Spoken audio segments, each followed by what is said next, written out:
the idea of your metaphysics influencing all the other aspects of your worldview, right? Because if you really think everything is, I guess, the nihilistic viewpoint, then you're going to behave that way, right? It's going to shine through in your behavior.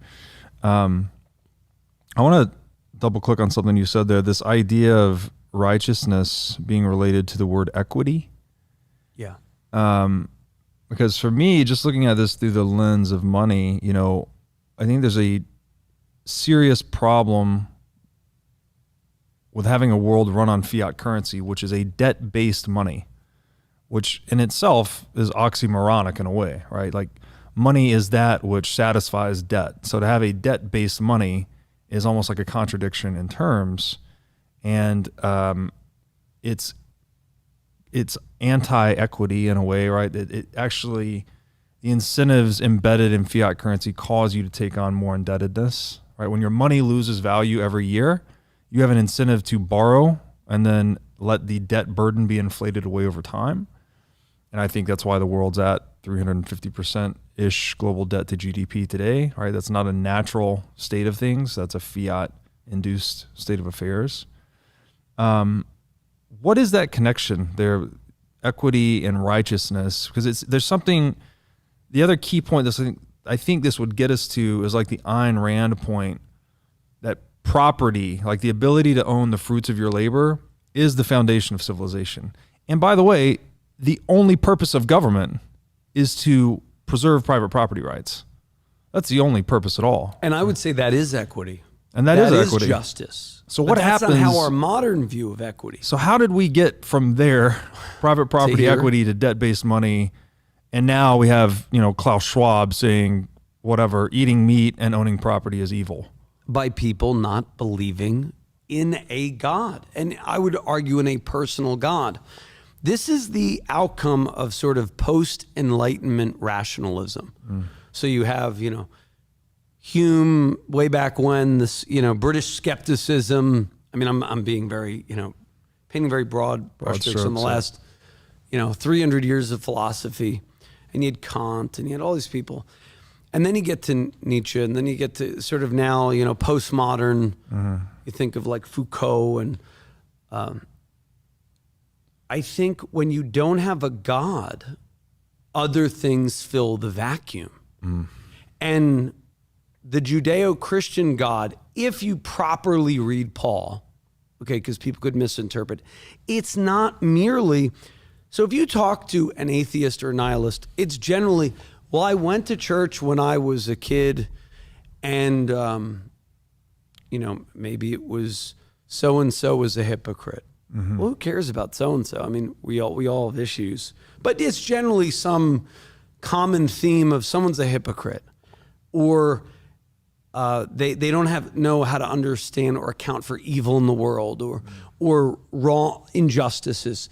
Well, I don't think that has to do with God. I think it has to do with the world, and just we live in a fallen world where people have this urge to self-interest, and we're always going to be at war to some degree. But I'm deeply concerned with the misinterpretation of even the word equity. And I think a lot of this it's a hermeneutical problem. So you say, well, how do we get here? I think American Christianity said we want to have converts and not fully have deep believers in a worldview. So we kind of connected in Hawaii about our children and how we're raising them. And I mean, my kids read the Quran. They know about Islam. They know about Judaism. They know about everything. So we're not force feeding them anything. They know about logic and criticism. And, you know, I think if you go today, people are being taught another dogmatism. So I think whenever you have something that sort of to borrow a biblical kind of theme, it's the cycle of Judges. The book of Judges, Israel was blessed. Then they fell into decadence, kind of where we are today.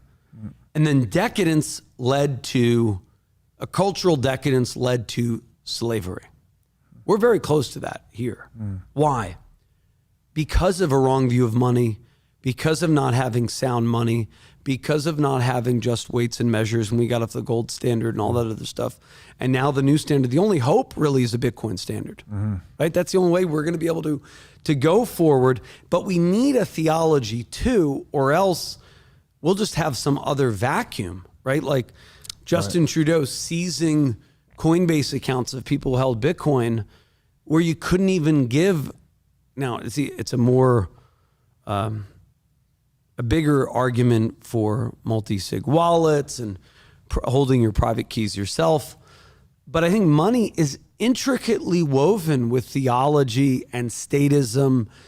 And I think our God wasn't loving your neighbor, wasn't do unto others. It was, what can I get for myself? So we had this kind of, think about all the scandals you hear of in churches. I mean, they exist in non-church realms, but generally American Christianity put money up there with God. So then it didn't get as many converts. So the reason we're post-Christian today is people saw hypocrisy 20, 30 years ago, and they sort of wrote it off. Right. Yeah, no, it's a great point that many people have pushed the institution of Christianity or other religions away because of some direct experience with an individual, like that represented Christianity to them at a young age or something, right? So they saw corruption or malevolence or whatever in an individual, and then they think they map that onto the whole institution and say, oh no, this whole thing is corrupt and lost. But to your point, the institution is bigger than any single individual, right? Like you could almost look at, that's one perhaps scientific definition of Christianity, is like it's a repository of all the moral knowledge we've accumulated throughout all of history, right? Because a lot of the stories in the Bible, they come from deep oral traditions, right? Like the stories in Genesis and whatnot. These stories, we don't even know how old they are. They've just been passed on forever. And even the term, the Bible, I think it means something like library, right? So it's not written by any individual. It's written by a lot of individuals. It's been edited and re-edited, and it's chronicling almost like the moral development of human beings in a way. So to try and just wrap that whole thing up and throw it out and say, no, we don't need that anymore. Like it's pulling the rug out from under your feet. And well, it's a story of redemption. And we all need redemption. Right. Even in a cancel culture. I mean, what is... and that's where Christ probably comes into this, right? The story of redemption. A personal God wanting to redeem you from your sins, but not only that, but redeem the cosmos.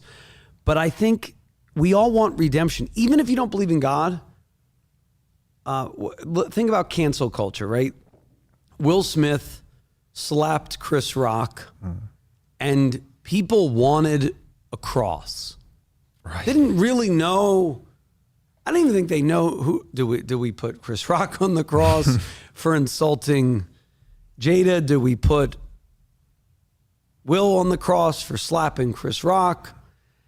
And so you have all kinds of weird distortions because we don't really have a personal God, but we kind of need some redemption to what happened. But everybody has their own. And so really now we're just in Rome, where we have this gladiator concept and we're throwing people to the lions or to, I mean, we are so much like Imperial Rome right now. It kind of troubles me.